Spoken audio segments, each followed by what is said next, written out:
నా దేవుని సెలవు లేకుండా నిన్ను కంప్లీట్ గా నాశనం చేయటం ఎవ్వడి వల్ల కాదు.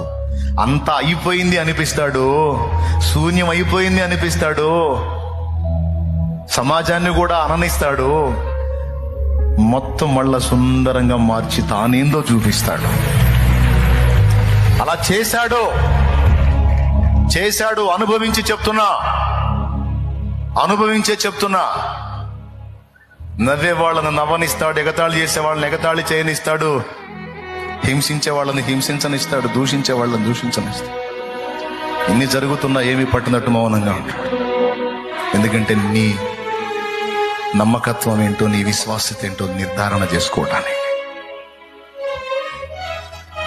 కొన్ని ప్రతికూలతలు కూడా రాణిస్తాడు, చేదైన అనుభవాలు రాణిస్తాడు. మరి నీ ఒరిజినాలిటీ తేలాలి కదా, నిన్ను బట్టి రేపు మెచ్చుకోవాలి కదా.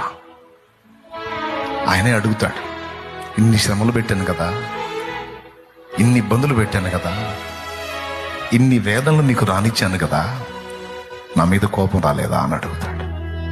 నా మీద బాధ అయ్యలేదా? ఎందుకని నన్ను వదిలిపెట్టలేకపోయినా?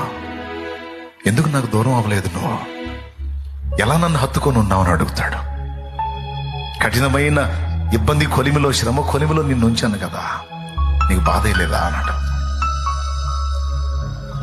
నీ సెలవు లేకుండా నాకేది రాదుగా ప్రభా, సమస్యను అనుమతించిన నువ్వే తప్పించుకునే దారి కూడా వేస్తావు, నాకు తెలుసు. నీకు తెలియకుండా ఏది రాదుగా, అందుకే నీ వైపే చూశాను.